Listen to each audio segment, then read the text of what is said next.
నా కనుల వెంబడి కన్నీరే రానీయక, నా ముఖములో దుఃఖమే ఉండనీయక, చిరునవ్వుతో నింపిన యేసయ్యా, చిరునవ్వుతో నింపిన యేసయ్యా.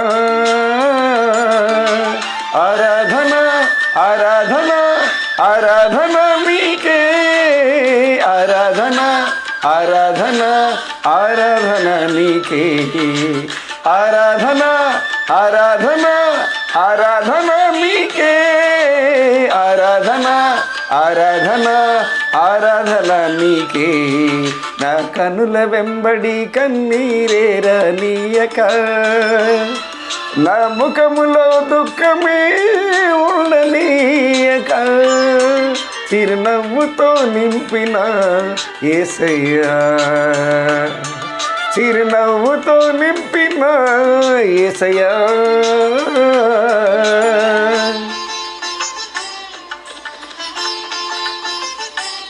ప్రియులారా, గొంతు బాగు లేకపోయినప్పటికీ ఓపికగా మీరు విన్నారే, దేవుడు మిమ్మల్ని దీవించను గాక. ఆమేన్.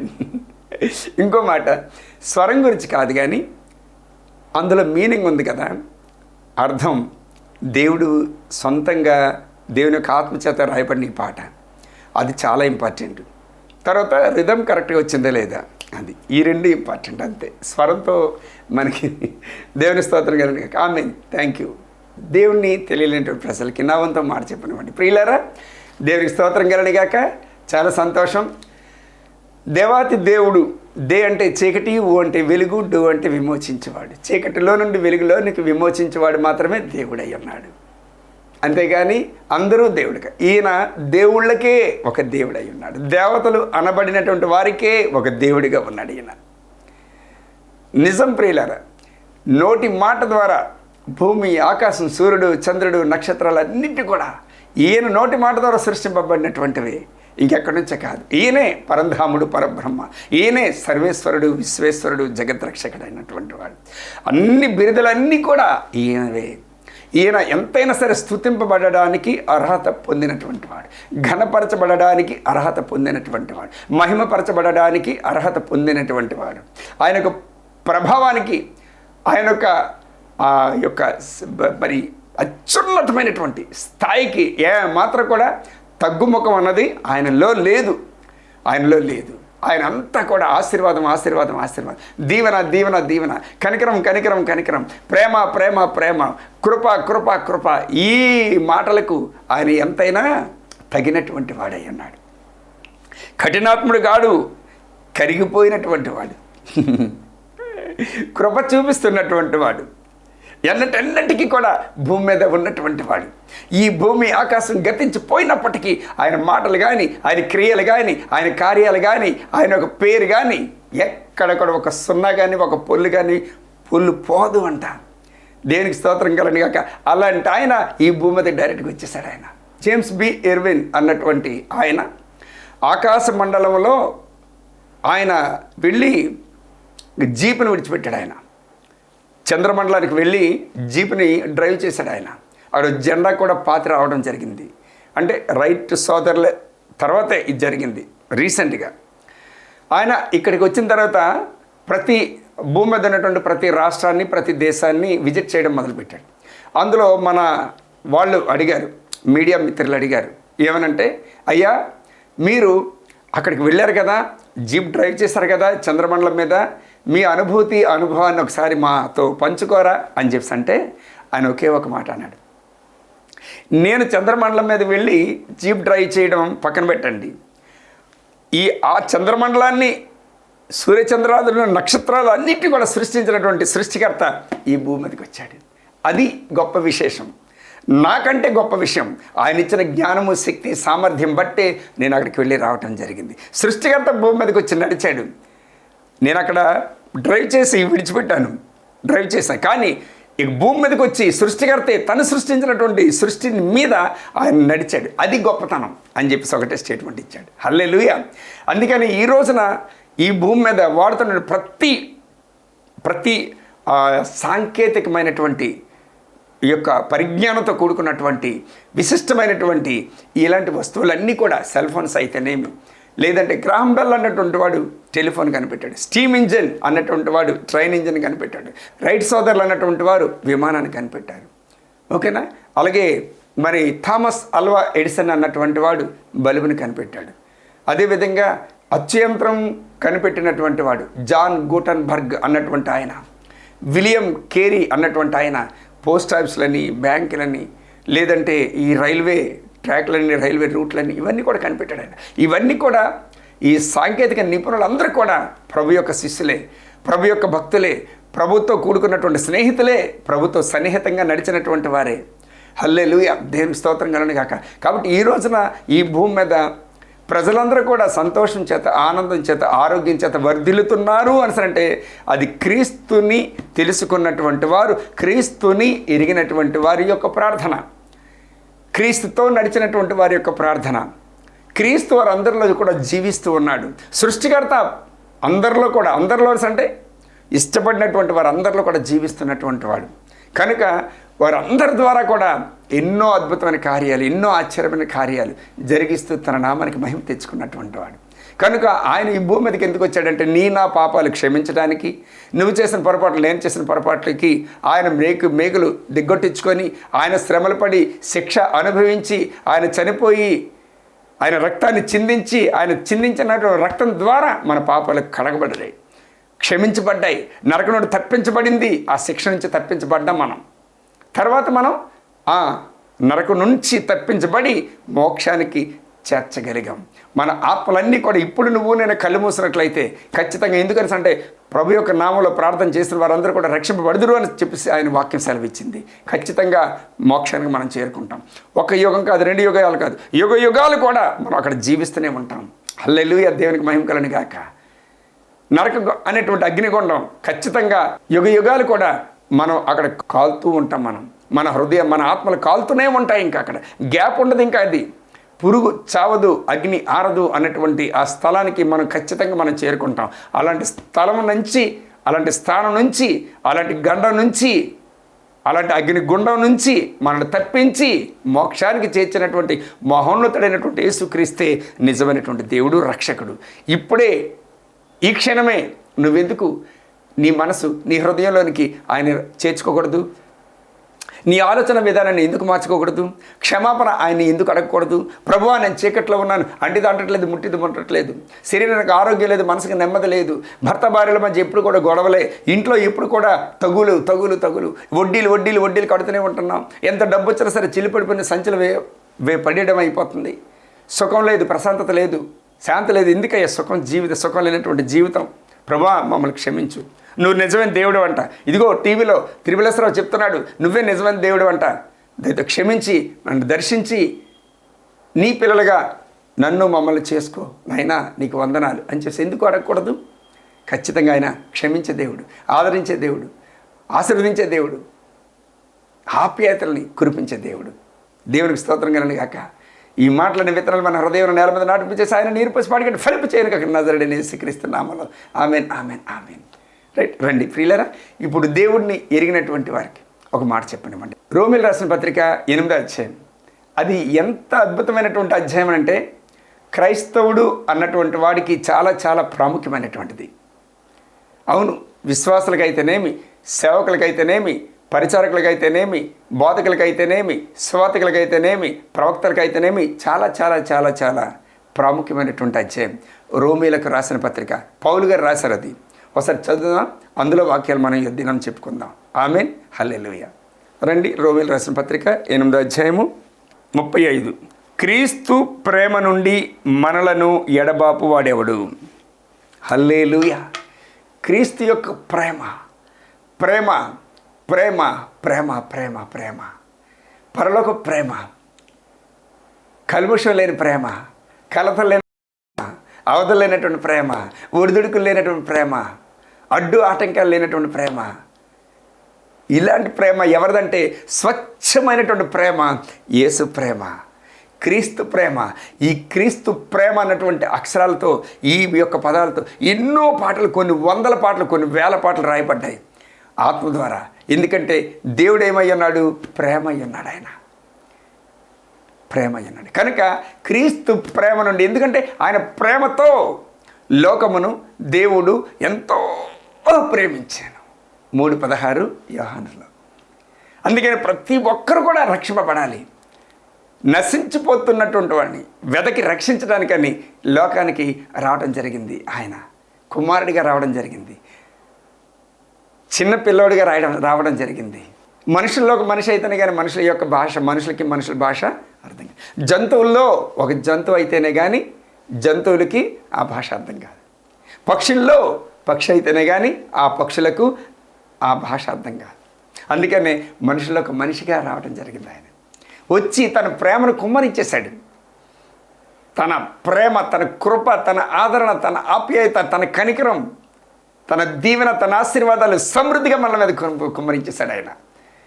ఈ భూమి, ఆకాశ, సూర్య, చంద్ర, నక్షత్రాలు ఇవన్నీ పక్షుల కోసం కాదు, పశువుల కోసం కాదు, జంతువుల కోసం కాదు, నీ కోసం, నా కోసం.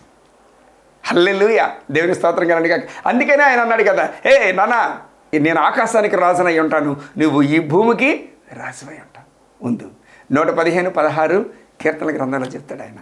అలాగన్నట్టు మనల్ని ఎవడు క్రీస్తు ప్రేమ నుండి ఎడబాయి వాడు ఎవడు అని చెప్పి అన్న అంటాడు. హల్లెలూయా. చూడండి అక్కడ అలా కంటించేద్దాం. అది క్రీస్తు ప్రేమ నుండి మనలను ఎడబాపు వాడెవడు?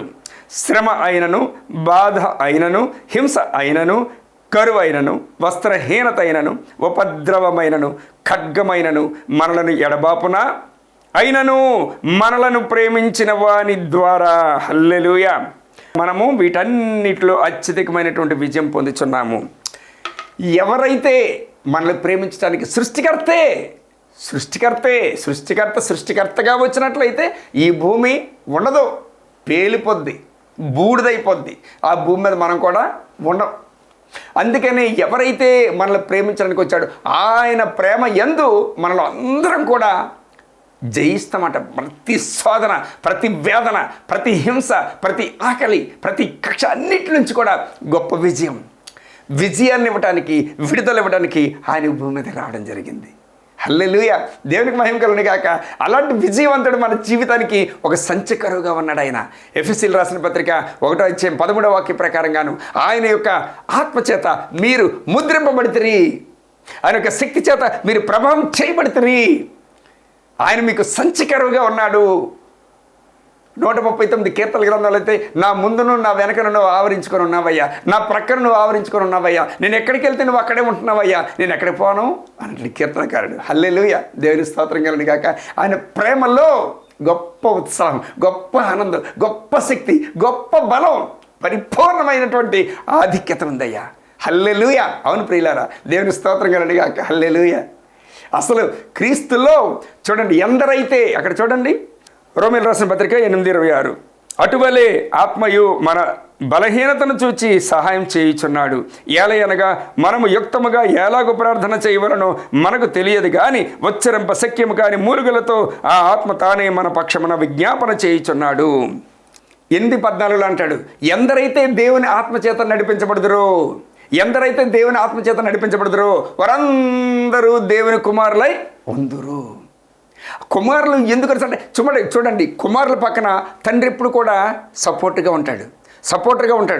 ఎందుకంటే సరే, ఏమో నా కుమారుడు వెలిసిపోతున్నాడు, ఏమో నా కుమారుడు నిద్రలేదేమో, ఏమో నా కుమారుడికి డబ్బులు లేవేమో, ఏమో నా కుమారుడు ఇబ్బంది పడుతున్నాడేమో, నేను చేస్తా, నేను ఇస్తా, నేను కాస్తాను. అదేవిధంగా మనం ఎప్పుడైతే బలహీనలుగా ఉంటున్నామో ఆ మన బలహీనతలు ఎరిగి ఆత్మదేవుడు ఏం చేస్తాడంట, మన పక్షమున ఆయన తండ్రికి విజ్ఞాపన చేస్తాడంట.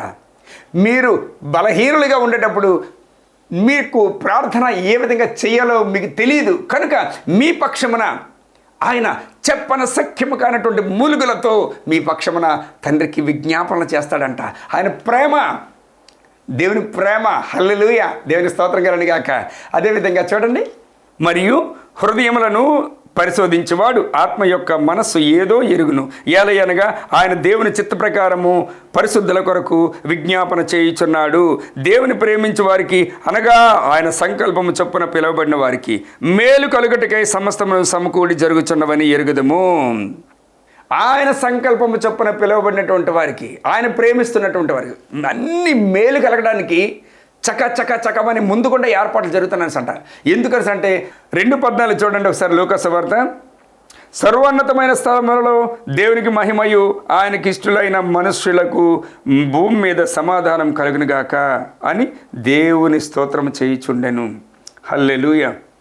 పరలోకపు దేవదూతల యొక్క సైన్య సమూహమే 2:14 వాక్యం లూకా సువార్తలో చెప్తున్నా. ఆయనకి ఇష్టలైనటువంటి వారికి భూమి మీద సమాధానం కలుగునుగాక. అందుకని వినయము, విధేయత, తగ్గింపు, ఎవరైతే సాత్వికం, వీళ్ళందరికీ కూడాను ఆయన యొక్క సమాధానం, శాంతి ఇప్పుడు కూడా ఉంటూనే ఉంటుందట. అందుకనే మన పక్షమున ఆయన ఇప్పుడు కూడా విజ్ఞాపనలు చేస్తూనే ఉంటాడంట.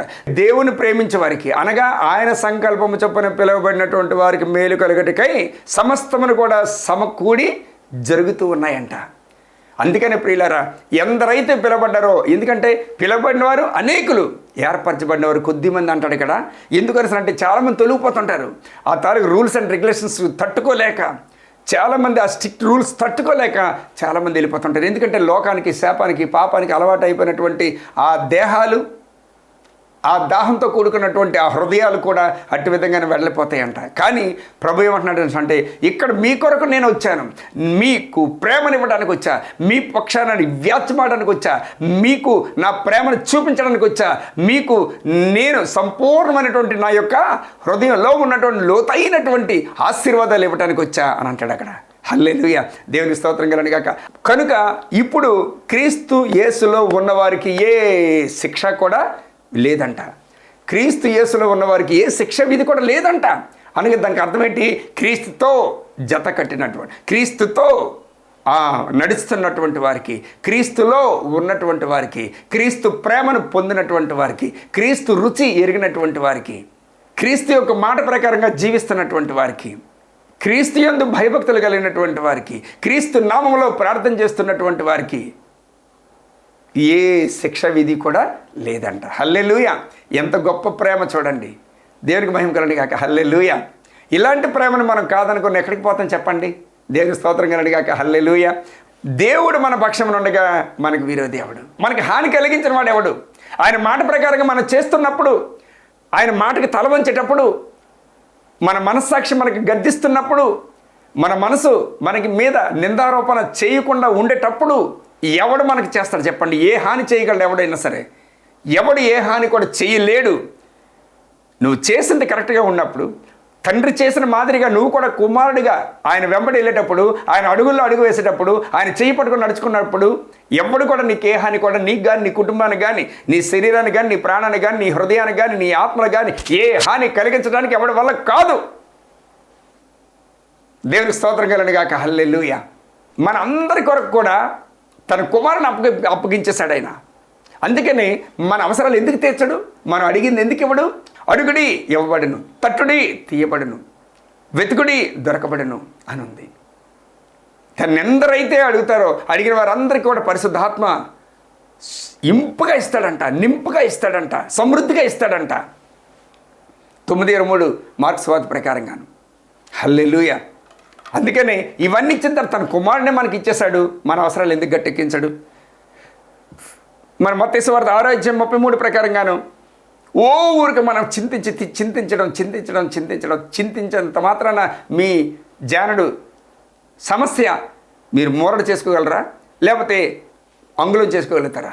ఏమాత్రం కూడా మీరేం చేసుకోలేరు. మీ చింత ఏమాత్రం కూడా నా మీద పెట్టండి, నేను చూసుకుంటానని చేసి 4:6 ఫిలిప్పీయులకు రాసిన పత్రిక ప్రకారం చెప్తాడు. హల్లెలూయా. సమస్తం కూడా దేవుడు ఏం చేశాడంటే క్రీస్తు అన్నటువంటి బండని మనకి పంపించడం జరిగింది. క్రీస్తు అన్నటువంటి ఒక నిధిని పంపించడం జరిగింది. క్రీస్తు అన్నటువంటి క్షమాపణ ఆశీర్వాదాలని మనకు పంపించడం జరిగింది. క్రీస్తు అన్నటువంటి ఐశ్వర్యాన్ని మనకి భూమి మీద పంపించడం జరిగింది. క్రీస్తు అనేటువంటి పెద్ద అవసరతను మన భూమి మీద పంపించడం జరిగింది. క్రీస్తు అనేటువంటి పెద్ద బ్యాంక్ని భూమి మీద పంపించడం జరిగింది. He is our treasurer, he is our friend, he is our guide, he is our suggestioner, he is our supporter, he is our protector, he is our comforter. అన్నీ కూడా హీఈస్ ఆల్ ఇన్ వన్. మన జీవితానికి గొప్ప సంచకరువుగా ఉన్నాడు ఆయన. కాబట్టి ఆయన ప్రేమ నుండి మనల్ని ఎవరండి వేరు చేయగలుగుతారు? ఒక్కసారిగానే ఇలా చిటికేస్తే నువ్వు ఆయన కుమారుడిగా మారిపోయినట్టే, ఆయన కుమార్తెగా మారిపోయినట్టే. దేవుడు ఎవరికి చాలామందికి ఇచ్చాడు, అందరికీ ఇచ్చాడు. కానీ అందరూ కూడా దాన్నే అందుకోలేని పరిస్థితి. అందరూ సీఎంలు అయిపోలేరు, అందరూ కూడా కలెక్టర్ గారి ఆ గృహానికి వెళ్ళిపోలేరు. అందరూ కూడా ఎమ్మెల్యే దగ్గరికి వెళ్ళిపోలేరు, అందరూ కూడా ఎంపీ దగ్గరికి వెళ్ళిపోలేరు, ఎంపీతో మాట్లాడలేరు, కొందరు మాత్రమే. కనుక వాళ్ళే కోరిని పిలిస్తేప్పుడు మనకి ఇంకేముంది చెప్పండి? ఎంత అదృష్టం చూడండి, ఎంత ఆశీర్వాదం చూడండి, ఎంత అద్భుతం చూడండి. దేవునికి మహిమ కలుగును గాక. హల్లెలూయా. కాబట్టి ఇట్టి విధమైనటువంటి ప్రేమ నుండి మనం ఎందుకు దూరం అయిపోవాలి? రోజు మనం వాక్యం చదువుకుందాం, రోజు వాక్యాలు ధ్యానిస్తూ ఉందాం, రోజు ప్రభులో గంతులు వేస్తూ ఉందాం, రోజు యేసుక్రీస్తు నామములో కృతజ్ఞతాస్తుతులు దేవునికి చెల్లిస్తూ ఉందాం, దేవుని ఆశీర్వాదాలు పొందుకుంటూ ఉందాం. దేవుడిచ్చినటువంటి ఈ మహాభాగ్యాన్ని బట్టి అనేక మందిని కూడా పరలోక రాజ్యానికి వారసత్వం పొందుకునేటట్లు మనం పరిచయం చేద్దాం. క్రీస్తుని గొప్ప దీవెన ఆశీర్వాదాలు పొందుకుందాం. సువార్త గొప్పది కదా. సువార్త చేయవారి యొక్క పాదములు ఎంతో సుందరములు. దేవుని మహిమ కలుగును గాక. దేవుడి మాట్లాడిన విత్తనాలు మన హృదయం నేల మీద నాటిపించేసి ఆయన నిరూపసి పాటికి ఫలింప చేయను కాక నాజరేయుడైన యేసుక్రీస్తు నామములో amen, amen, amen. Thank you. Praise the Lord. Right ప్రియులారా, ఇప్పుడు ఒక సాక్ష్యాన్ని మనం విందాం. నేను చనిపోయినప్పుడు ప్రార్థన చేయగా లేచినటువంటి వారు బట్టి కూడా నేను ఆశ్చర్యపోలే. గొప్ప క్యాన్సర్స్ బాగుపడ్డాయి, అప్పుడు కూడా నేను ఆశ్చర్యపోలే. అలాగే తప్పిపోయినటువంటి వారు పలానా రోజున వస్తారని అంటే వచ్చేసారు, అప్పుడు కూడా నాకు ఆశ్చర్యం అవ్వలేదు నాకు.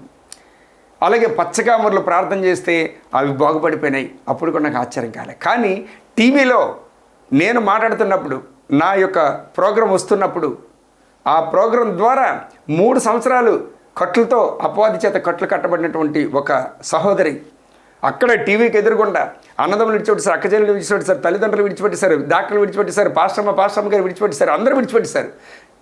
చివరికి చెల్లి తీసుకెళ్ళి ఆ ఇంట్లో కూర్చొని పెట్టుకుంది. ఆ 3 సంవత్సరాలు కూడా నిద్ర లేదు, ఆహారం లేదు, నీళ్లు లేవు, ఏమి లేదు, ఇంకా భయం పడుకొని అలాగుండేది. అలాంటప్పుడు నా ద్వారా దేవుడు మాట్లాడి, చంద్రకళ లే, నేనే నిన్ను పిలుస్తున్నాను, విను, రా, లే, నిన్ను బాగు చేస్తా అని నేనే మాట్లాడానంట. మొత్తం ఫ్రీ అయిపోయింది అమ్మాయి. తన నోటి ద్వారా మనం విందాం. ఇది చాలా గొప్ప అద్భుతమైనటువంటి సాక్ష్యం. దేవునికి స్తోత్రం కలండి గాక. నిజంగానే వినండి ఒకసారి. 3 సంవత్సరాలు అన్నం లేదు, తాగితే వాటర్ లేదంటే ఇంకా అంత ఇట్లా మొక్కలు వేసి కూర్చున్నాను. ఆయాసం బాగా వచ్చేసింది. ఆయాసం వచ్చి చెల్లి వాళ్ళు వదిలేసి బయటకు వెళ్ళారు. ఇంకా నేను ఒక్కదాన్నే ఉన్నా రూమ్లో, పిల్లలు చిన్నగా ఉన్నారు అని. ఆ రోజు ఇక వాక్యం వస్తుంది, సాటర్డే రోజు అనుకుంటా. నేను ఇలా కూర్చుని ఏడుస్తా ఉన్నా, బాగా ఏడుస్తున్నా. ఎవరు లేరు, ఈ పరిస్థితిలో ఉండాలి కదా, నన్ను ఎందుకు వదిలేసి వెళ్ళిపోయారు అని ఏడుస్తా ఉంటే ఇంకా అప్పుడు మీ వాక్యం వస్తుంది అనమాట. వాక్యం వస్తుంటే ఇంకా నేను ఇటు తిరిగి కూర్చున్నాను, టీవీ అటు ఉందన్నమాట. కానీ వాక్యం వచ్చినా ఏదైనా దేవుడి వచ్చినా వినేదాన్ని కూడా కాదు, అదేదో మత్తులో ఉండేదాన్ని, ఎవరికి మాట్లాడేదాన్ని కాదు. అలా కూర్చుని ఏంది ఇది అని ఒక్కటే టెన్షన్ పడేదాన్ని, ఎందుకు ఇలా వచ్చిందని. అప్పుడు ఆ పాస్టరయ్య గారు వాక్యం చెప్తుంటే అప్పుడు వినబడుతుంది, నాకు ఒక స్వరం వినబడుతుంది, ఇటు తిరుగు చంద్రకళ, ఇటు చూడు, నీకేం కాదు, ఇటు చూడు అని వినబడుతుంది. ఈ వాక్యం విను అని చెప్పేసి ఇట్లా వినబడతా ఉంది. చంద్రకళ ఇటు చూడమన్నానా, ఇటు చూడు చంద్రకళ అని పిలుస్తున్నారు. నీకేమీ కాదు, నేను చెప్తున్నాను కదా, నీకేమీ కాదు, నువ్వు బాగానే ఉంటావు, బాగా అవుతావు, ఇటు చూడు అని చెప్తున్నారు. పిలుస్తా ఉంటే నన్ను ఎవరని బయట చూసిన, తొంగి ఇట్లా మెల్లగా డోర్ దగ్గర నుంచి బయట చూసిన. నాకెవరు పిలట్లేదు, నాకు చంద్రకళ ఎవరు పిలుస్తున్నారో అటు ఇటు చూసేసి టీవీకి చూసిన. నేనే పిలుస్తున్నాను, అమ్మా ఇటు చూడు, నీకేం కాదు, ధైర్యంగా ఉండు, అంతా తగ్గిపోతుంది అని చెప్పేసి ఇట్లా 2-3 మాటలు చెప్పేసి, చంద్రకళనా నిజంగా నాకే పిలిచారా అని టీవీకే చూస్తున్నా. నిన్నే పిలిచిన, అంతే, నిన్నే పిలిచా, ఇటే చూడమని అన్నాడు. ఇక అప్పటి చూసిన కాడ నుంచి ఇక నాకు కొంచెం మంచిగా అనిపించింది. చీరల నుంచి లేసేసి ఇక టక్కన బైబుల్ సెల్ఫ్ లో ఉంటేను గబగబ వెళ్ళి బైబుల్ తీసుకొని ఇలాగే కూర్చుని, నిజంగా నన్ను పిలిచావా, నిజంగా నువ్వు నన్ను పిలిచావా, వాక్యం చదువుతుంటే దేవుడు అన్నమాట, బైబిల్ చేతిలో అంటే దేవుడే ఉంటాడు. మా అమ్మ చెప్పినన్ని అప్పుడు గుర్తుకొస్తా ఉన్నాయి. దేవా నిజంగా దేవుడే మాట్లాడా, ఎవరు ఏంది, ఇట్లా నాకు ఏమైంది అని చెప్పేసి అప్పుడు అన్ని ఆలోచనలు వస్తున్నాయి. ఇంకా వీళ్ళకి ఫోన్ చేసి రామ్మా నాకు ఇట్లా అని చెప్తే, అక్క నేను కొంచెం టైం పడతాను. వచ్చిన తర్వాత వీళ్ళకి చెప్పడం, మా అక్క కూతురు ఉండే, అప్పుడు మా అక్క కూతురు కూడా పెళ్ళి అయిపోయింది. ఆమె కూడా నిజంగానే పిన్ని అయితే నువ్వు బాగా అయిపోతావు పిన్ని, నీకు బాగా అయిపోతావు అని చెప్పి మా అక్క కూతురు కూడా ఇక మా అమ్మకి చెప్పాడు, అమ్మ నాకు ఇట్లా ఇంత బాగా ఇదిగా ఉంటే నాకు ఇట్లా టీవీలో నుంచి శబ్దం వచ్చింది, దేవుడే పిలిచాడమ్మా, నిజంగా ఇక నీకు ఏం కాదు, ధైర్యంగా ఉండు తల్లి. మా ఆయన 10ంటికి వస్తే నాకు ఇట్లా టీవీలో నుంచి శబ్దం వినపడింది, నాకు చంద్రకళని పిలిచారంటే, సరిగా ప్రేయర్ చేసుకో, మనకు దేవుడు ఉన్నాడు అని చెప్పేసి అప్పుడు ఆయన ప్రార్థన చేయడం స్టార్ట్ చేశాడు. దేవుడి సాక్ష్యాన్ని దీవించి ఆశీర్వదించారు కాక. ఆమేన్. దీవించుతుంది కాక. రండి ప్రార్థన చేసుకుందాం. మహోన్నతుడ తండ్రి, జీవం గల దేవ, స్తోత్రాలు చెల్లిస్తాను రాజా. ఇగో నా తండ్రి ప్రభా, క్రీస్తు ప్రేమ నుండి మనలను ఎడబాయి వాడు ఎవడు, విడదీయవాడు ఎవడని చెప్పి ఈ రోజున మాట్లాడే విధానాన్ని తండ్రి మీకు వందనాలు చెల్లిస్తాను రాజా. నా తండ్రి నిజమే ప్రభా, మీరు ఎంతో ప్రేమనటువంటి ఆ యొక్క రక్తాన్ని మీరు మా పక్షాన నా తండ్రి ప్రభా పెట్టినందుకు వందనాలు. పెట్టుబడిగా పెట్టి మా పాపాలన్నింటినీ క్షమించి ప్రేమతో ప్రతి క్షణం కూడా నిన్ను కాపాడు యెహోవా, కునుకొని నిద్రపాడు అనేటువంటి వాగ్దానాన్ని ఇచ్చి మా భార్య పిల్లల్ని, మా కుటుంబ రక్త సంబంధాలని, మా తోటి వారిని, మా ఇరుగు వారిని, పొరుగు వారు అందరినీ కూడా కాపాడుకొస్తున్నందుకు స్తోత్రాలు నాయన. ఇగో నా తండ్రి, ఈ సమయంలో నాయన రాష్ట్ర ప్రజలు దర్శించండి, జిల్లా ప్రజలు దర్శించండి, మండల ప్రజలు దర్శించండి, పంచాయతీ ప్రజలు దర్శించండి, నా గ్రామ ప్రజలు దర్శించండి నాయన, దేశ ప్రజలు దర్శించండి, అలాగే భూ ప్రపంచంలో ఉన్నటువంటి ప్రజలందరినీ కూడా పేరు పేరు మీరు దర్శించండి నాయన.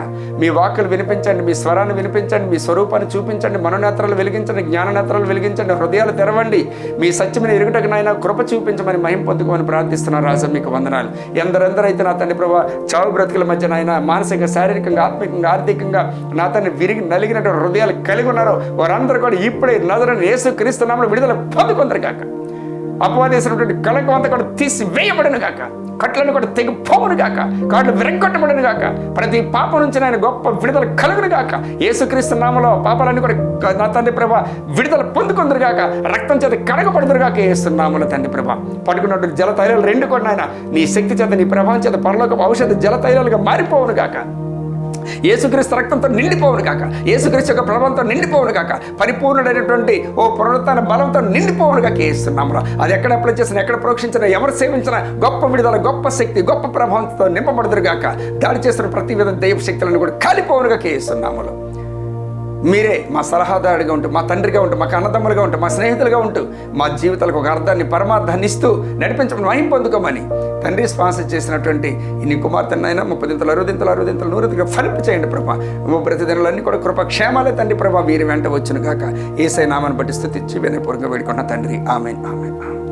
తండ్రి, కుమార పరిశుద్ధాంతరి దీవెనలు మనకి, మన పిల్లలకు, మన కుటుంబాలకు, మన రక్త సంబంధాలకు, ఇరుగు వారికి, పొరుగు వారికి ఎల్లప్పుడూ కూడా శాంతి, సమాధాన, ఆనంద, ఆరోగ్యాలు ఇస్తూ అద్భుత కార్యాలు జరిగిస్తూ ఆయన నామానికి ఘనత, మహిమ, ప్రభావాలు పొందుకొనుగాక. Amen, amen, amen. Praise the Lord. Hallelujah. దేవుడు